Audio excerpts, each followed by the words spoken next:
What's up, Cubs? My name is Pisces, and I am a professional Dead by Daylight coach. Those of you who may have heard of me before, I am the guy who coached Spookyloopz. I'm the first video where I'm that Prestige 3 Wraith. And so that's where a lot of people usually find my channel from. So if you came from that video, welcome, and it's good to see you. Sorry, this is the video you're clicking on. But I have good news for you. I am going to make a timeless guide for Dead by Daylight on YouTube, and I'm going to have it be a very full guide, a very well edited guide that I can use as like my goodbye to the game. And I will also say that for now, I am indefinitely going to be coaching still. So feel free to check out the fiber in the description. If I ever do end coaching the game, I will make an announcement or a video on that, or take the link off the video. But yeah, without further ado, let's go ahead and, I guess, have the conversation. Why did the DBD coach decide to stop playing forever? Because I've stopped for about 4 months now, and I'm honestly really happy about my decision. I've been enjoying a lot of different games and things like that, but I'm not going to get into a whole bunch of negatives or whatever. First, I want to go ahead and talk about the positives. So when I first got into the game, it was in its beta, and it was like the second day of the beta. I saw I could play as like the psycho killer, and we can also run from the killer as well, and it seemed like a cool hide and seek game. There had been no such thing as looping, so back when I played like 11 hours a day, because it was between like high school and college, so I had like nothing to do while I waited in that period. So I literally just was so freaking into this game that I just played it constantly.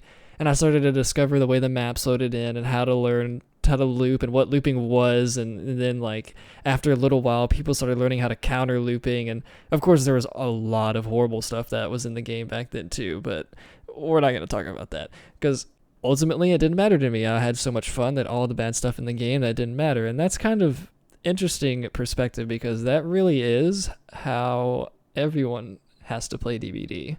Because there are so many things in the game's core design that are not fun, and they're the optimal way to play, and a lot of people play to win, right? And I love playing to win, so when I want to do the optimal play, and the optimal play is really boring and not that interactive, it's like, well, I don't really want to do that, and so like, why am I playing? If I want to, win, or like even just make skillful plays happen, like I won't really get to win by making skillful plays, because usually that's like getting in a lot of chases as killer, and that's bad because killer shouldn't be in a lot of chases. They should be ending a lot of chases, or even just ending a few chases, right? And so when it came to playing the game, I felt like I had to play against the game more than play the game, because the way to play the game optimally is camp, tunnel, slug, gen rush, and then like that's it. For killer to play the game optimally, it's to end chases quickly, which means pushing people into bad areas of the map, or just getting them in places where they can't consistently loop, so that way you end the chases quick. And at that point, like, I'm not really doing anything super skillful. I'm just chasing them in areas they really can't loop at, and like winning mind games, and that's it.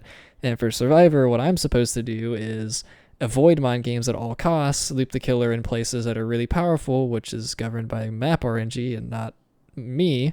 And as long as I path properly and use my camera right, like, I mean, sure, that's a skill in itself, but it's, once you get that down, literally the chase just feels like I win due to the map, and just by making the correct choice against XYZ killer's power at this loop, and that's like what it is. I've kind of just got to the point where I've figured the game out, and the most fun thing for me, honestly, I think, was figuring the game out and having chases. And because I figured the game out faster than whoever, and a little bit better than the other person, I won the chase. But for me to do that, I have to go through tons of gen progress. I have to like stand still and get healed or heal. I have to be on a hook. I have to be slugged on the ground, and then like you spend the next 4 or 5 minutes not in chase, or even more, and then you just get downed again, for some other reason. And a lot of times killers that are good are ending chase quick, so like I won't even be in chase at all that much. And when I am in chase, it's like, okay, well, I got bad map RNG here, so I go down fast, or like the killer's power counters this, and so now I just lose, even though I have an option that would normally work against others. And it just doesn't become interesting. And so for me to have to fight against all that just to feel like I can get a few minutes of gameplay, and then also fight against the killer's morals if he wants to actually just camp and tunnel and do nothing interactive all game, it's like, okay, well, now I have to wait all the way till the next match to maybe have a fun, few moments against the killer or whatever. And then, of course, the other way to play is to not play optimally and, use head on and all that stuff, and just do a bunch of crazy stuff with friends, or like as killer, just go for cool chases and do like crazy stuff with funny add-ons. But like after a bit, you know, you do all that stuff and you're trying so hard to force that, and you're realizing this is really not the in the game's core design to do this, and it's not optimal. It just kind of like, once the fun factor of just doing it in general is it's kind of like over, you're like, okay, now I wish I could do this and win the game, because like, wouldn't it be cool to have fun while winning the game? Yeah, and that's just really what's gotten to me, honestly, is that I have to fight the game for fun. I have to force fun. I have to run Pebble head on, you know, flashlights. If I didn't run Pebble and the flashlight, I noticed my morale and like my anger just completely changing.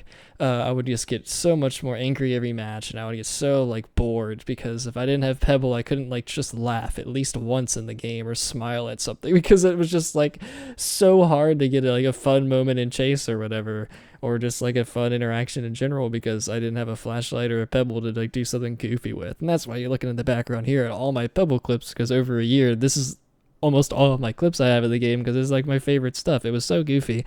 And so, well, what really hit the nail in the coffin for me after all of this actually was playing a game called Home Sweet Home. If y'all have heard of this game before, it came out like a year ago, and it was actually a massive flop. It did not do well at all.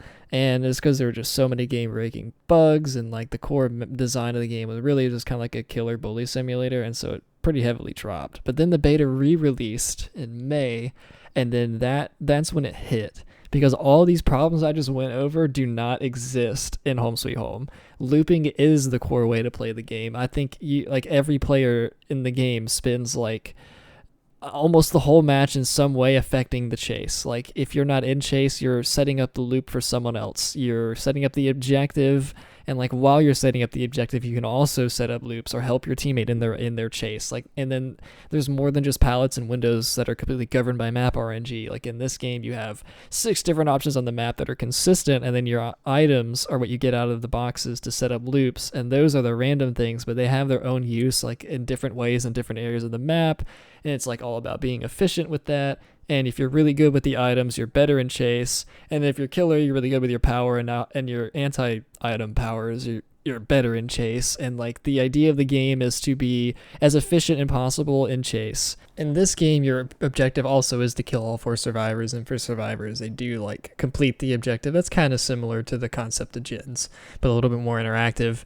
And their objective is, of course, to do that and escape, or they can band together to kill you with the items in the late game, because the items only deal damage in the late game. And so what ends up happening in this game is the optimal way to play, since the survivors can take, in this game, they can take a lot of hits. Ideally, you're not trying to tunnel out one player, because it would take so long to deal enough damage to them all at once to do that.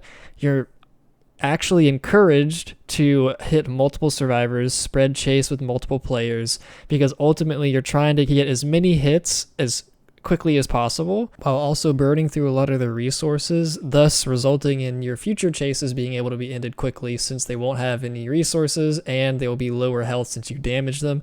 And so it's just an amazing way to encourage the game to feel more interactive for every player, instead of like a couple people getting chased, camped, and then that's the game. You know what I mean? But yeah, I know I just went on a huge tangent here, but to conclude the video, I just want to say that I've enjoyed my time on DBD, but ultimately the game just is not fun for me anymore, and what I want out of the game has honestly just been maximized by a completely different game, and I'm definitely going to be putting a lot of effort into Home Sweet Home in the future. So when a game comes out November 22nd, expect a lot of content for that. But in the meantime, I'm going to be doing that coaching series and then a lot of other discussion videos, and I'll be uploading once a week at least for these videos. And then lastly, I want to mention that I'm also going to have a variety channel where I'll do variety content. So be sure to sub if you want to see any of that, and go sub to the variety channel. All right, peace.